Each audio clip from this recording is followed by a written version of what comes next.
Good morning, New Beginnings. It's me, Pastor Danish House. Today is Tuesday, March 26th, 2024. Thank you so much for joining me for this daily update and devotional video. I'm glad you decided to make me part of your life today, and I'm delighted that you're part of my life as well. Well, it's good to be back from sabbatical. I'm recording this actually still on Monday, yesterday, but and I still haven't looked at my emails. So if you've sent me emails to my church email, I still haven't seen them. But I'm recording these devotional videos as my first thing today. Hope that you're well. Hope that this finds you happy today and following the Lord. I mentioned in yesterday's video, and I don't have any announcements for you today. There's no birthdays or anniversaries today, and there's no church events for today on Tuesday. So we've got plenty coming up this weekend. So hang on for that. But I told you yesterday that I learned a lot of different things on my sabbatical, some personal things, some Bible things, some personal faith things about my relationships and things like that. One of the places where I learned on my sabbatical has to do with my kids. It was great. We went to California for the sabbatical, and we were staying in a little trailer that was very close to where my son goes to college. So every day during the weekdays, Karina and I would pack up from the trailer in the morning, and we would go to the library on the Biola University campus where my son studies, and we would set up in the library, and Karina would work on her work, and I would write my book. And as a result of being there on campus, we were able to see my son a lot of different times. My son works in the library in the mornings some days of the week, and so we were able to see him on those days. We were able to have dinner with Timothy and his girlfriend Hannah on Wednesday nights. Also, one of the weeks that we were there was Evelyn's spring break, and Evelyn came out. We flew Evelyn out to California for her spring break and spent that week with her and with Timothy and Hannah. So it was a great time to be together with family. And, one of the things about our kids, my kids, your kids, anyone's kids, is that, we want them to grow up and have a good, successful, happy, and productive life, right? We have different expectations for our kids, different hopes for our kids, different dreams and different desires for our kids. I don't know what your hopes and dreams are for your children, but obviously for me, as a Christian, I hope that my kids will love and serve Jesus, for example. I hope and I pray that my kids will have a good relationship with the church and will on their own accord, go to church and worship, and that their life with Jesus will be, a critical part of their lives, that they won't just treat life with Christ as a hobby that they do, but that rather that Jesus will be a central part of every part of their lives. I want them to have good relationships with other people. I want them to be kind and loving and trusting. I want them to be smart and wise in their dealings with other people.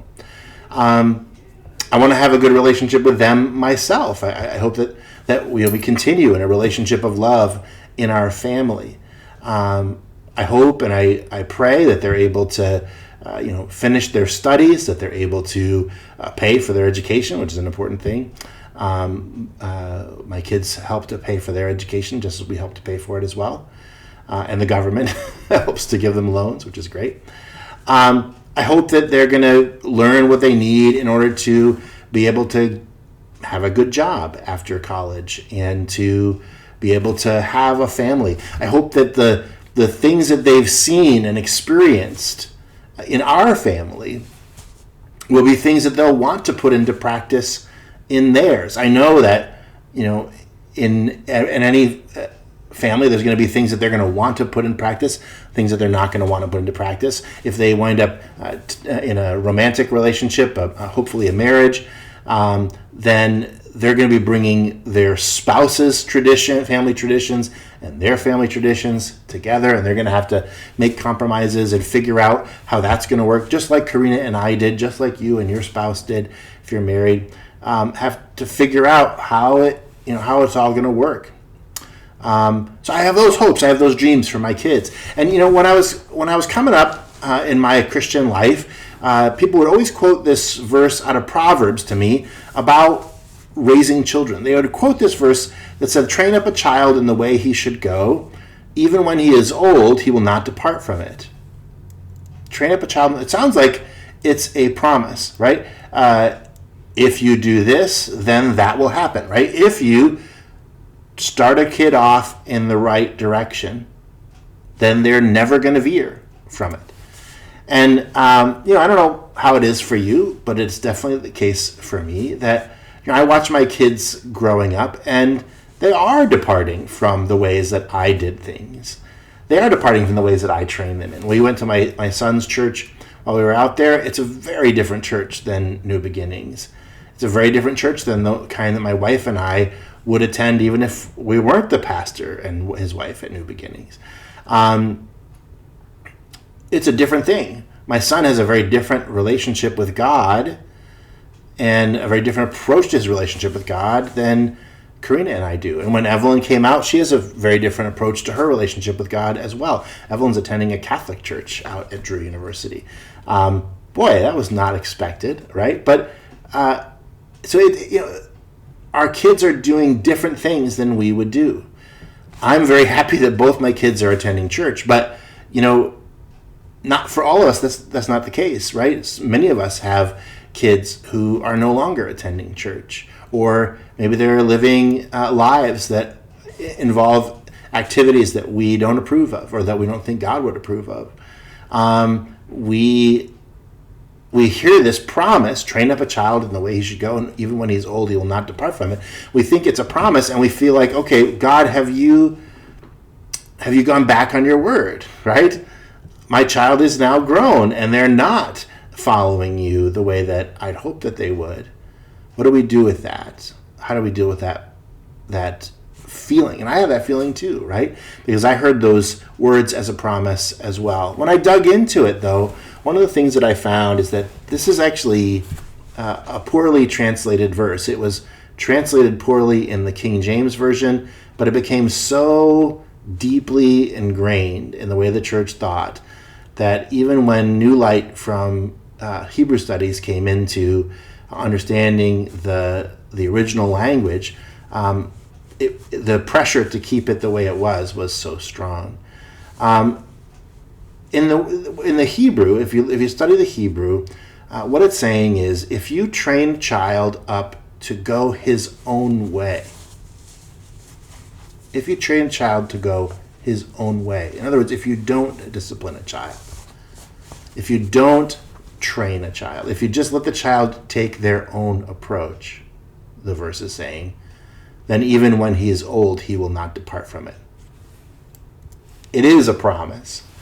But it's a promise that if you're not an invested parent, you'll never be able to shake a kid from just doing his own thing. It's a promise about a negative outcome, not a promise about a positive outcome.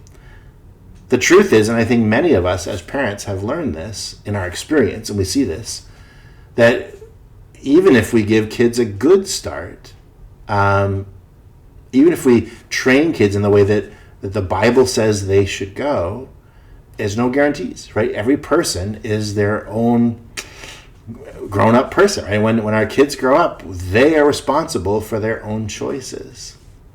Now, I think the promise in Proverbs that, if a child is just allowed to go their own way when they're old, they will never depart from it, even that's a hyperbole, I think. I think that there is, where there's life, there's always hope. But it's not a promise that if you, as a parent, just do the right things, then your kids will turn out the way you hope. Instead, the way the Bible treats child raising, it's sort of like this. Deuteronomy 6, verses 6 through 9. These words that I command to you today shall be on your heart. You shall teach them diligently to your children, and shall talk of them when you sit in your house, and when you walk by the way, and when you lie down, and when you rise. You shall bind them as a sign on your hand, and they shall be as frontlets between your eyes. You shall write them on the doorposts of your house and on your gates. There's this sense that as parents, we do have a responsibility, both to live out the faith in our lives so that they see its genuine impact on our lives, that Jesus is vital and central to our lives, and it's a sincere thing, that we make our decisions about our time, we make our decisions about our money, we make our decisions about where we live and what we do and what movies we watch and all those things. We make them with Jesus at the forefront of our minds, that we let Jesus be the decision maker in our home. Our kids need to see that genuine faith in our lives, and we need to instruct them in the faith. Right? Both of those things are part of this verse. There's both what you do and what you do to your children. You teach them diligently. You talk about them all the time. And you yourself are living them day by day all along the way. The Bible instructs us about how we are to pass on the faith to our kids, but it doesn't actually give a promise that every kid who's so instructed in the faith will stay strong. Because that's more than the Bible can even promise. Again, I want to hit on a verse that I talked about in yesterday's devotional video. There's this sense in which our responsibility is to scatter seed on the ground. We scatter the seed, and then God is responsible for the growth. There are forces going on in our kids' lives that we do not have access to. Evelyn went to college and she didn't have a car, and so she wasn't meeting a lot of Christians, and so she didn't have a ride to church. And so the first friend that she met who announced publicly that she was going to church was her Catholic friend. And so Evelyn said, "Hey, can I come along with you?" And so that friend took her to church. And so she's been going to the Catholic Mass ever since. You know what? I could never have predicted that. That's not something I would have arranged. It's not something I could have arranged. But praise God, right? God is doing his thing in his way. And I'm just having to trust that God is going to work in Evelyn's life. God is going to work in Timothy's life in his own way. I've scattered the seeds. I have taught my kids diligently when they were young. I've lived out the faith in front of them. Jesus is the center of my life. That's the best I can do, right? And now I just trust that God is in control, that God is the one who is at work. Now, none of us are perfect in doing this, and I am not perfect.